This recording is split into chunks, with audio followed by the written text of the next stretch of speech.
Hi Virgo! Welcome po sa ating channel. At ito ang inyong daily gabay tarot reading for November 8, 2024. Please be reminded kung naka-resonate kayo, comment down. Kung hindi kayo naka-resonate, ibigay niyo po sa iba kasi general reading po ito. This is for you Virgo ngayong November 8, 2024.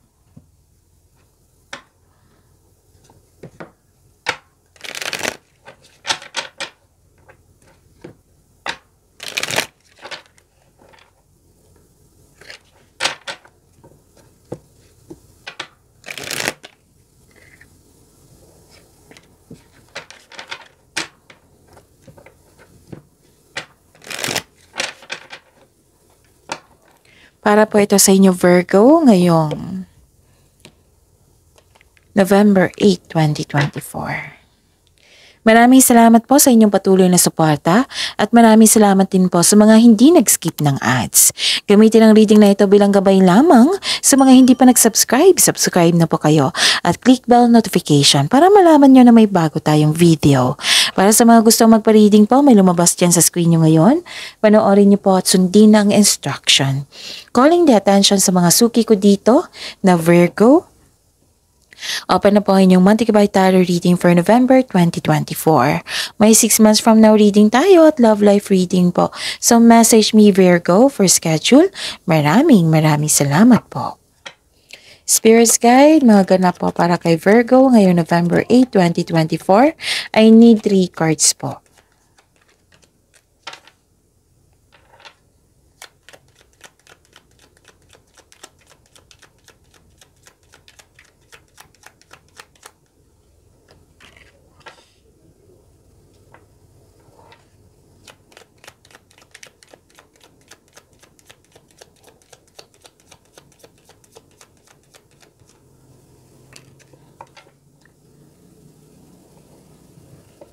Okay, Virgo. Okay. Kunin natin ang mensahe. Saglit lang po.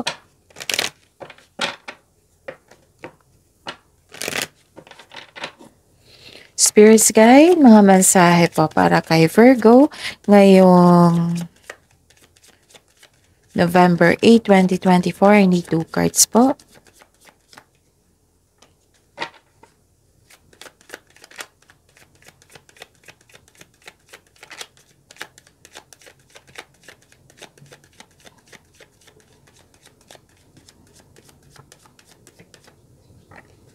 Virgo, ngayong November 8, 2024, mag-ingat kayo kasi may taong nag-spy sa inyo, nag-observe sa inyo na may gustong kunin sa iyo. Mahilig tong magmanipula. Kung gusto nyo malaman kung sino ito, basta may sabi dito na mahilig siyang magmanipula. Mahilig siyang magmanipula or madali itong mainggit, ganun. Tapos, kung gusto niyo malaman kung sino talaga, mag-connect kayo sa inyong intuition. Oo, kung paano mag-connect sa inyong intuition, i-search niyo po sa Google kasi maraming paraan yan. Okay? May malaking influence ang isang babae. Maaari siya yung hindi totoo sa inyo or maaari siya yung magbigay ng happiness sa iyo. Nakita ko dito na nagkaroon ng hardship. Nagpa siya kayong i-let go ito para magkaroon ng transformation. So this is ending with new beginning. Oo. Tapos pwedeng may ganap dito sa matigas ang ulo, ayaw makinig or sobrang stricto. Pwedeng nagkaroon ng closure din. So face your fears, release the power of fear and resilience andito. Spirits Guide, ano po yung energy ni Virgo ngayong November 8, 2024? And the clarification of this card po.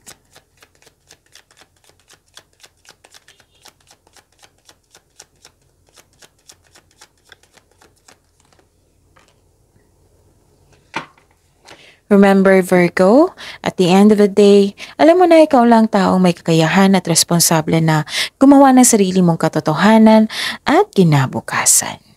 So ano yung energy mo? Virgo?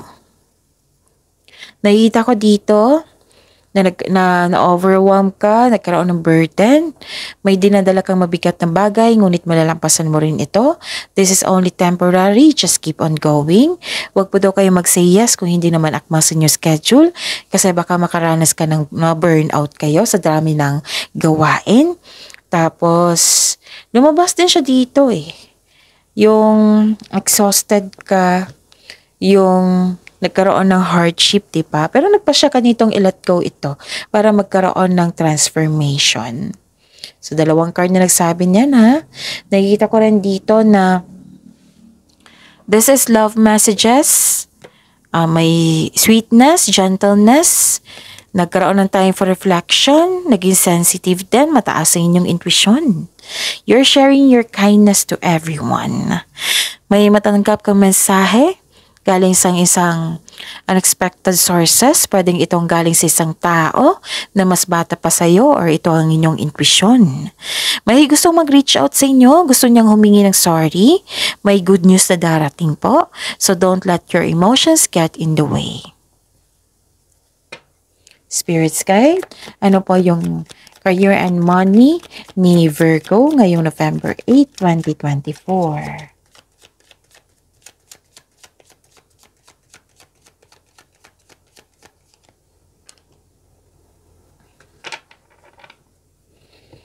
And the clarification of this card po.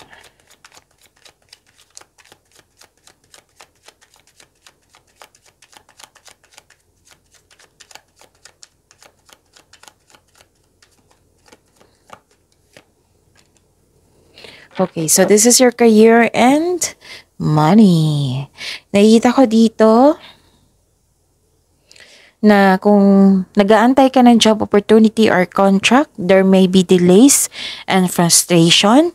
Same thing sa kaperahan mo na may hinihintay ka. So, sa kaperahan, huwag magdesisyon agad na mag-invest o maggasta sa isang bagay. Pag-isipan nyo na mabuti kung karapat-dapat pa. At nakikita ko rin dito na pagbalanse sa kaperahan ay kailangan. Control on overspending, dalawang card na nag-advise niyan. So this card asks you to save money, control on overspending. Dalawang card na po nagsabi niyan. Spirits guide, love life, self-love, partnership, and romance ni Virgo, November 8, 2024.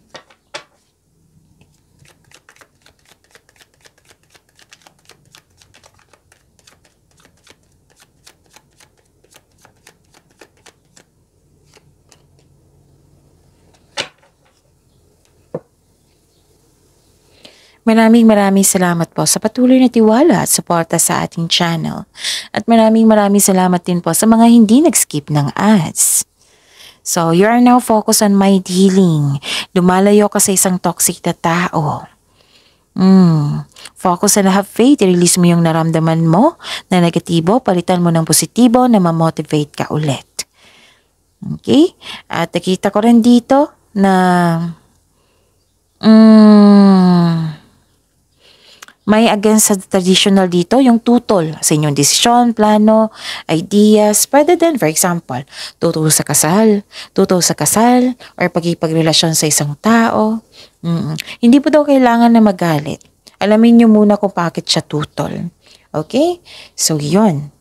See you tomorrow, Virgo. Please like, subscribe, and click the button for notification para updated po kayo sa daily tarot reading natin.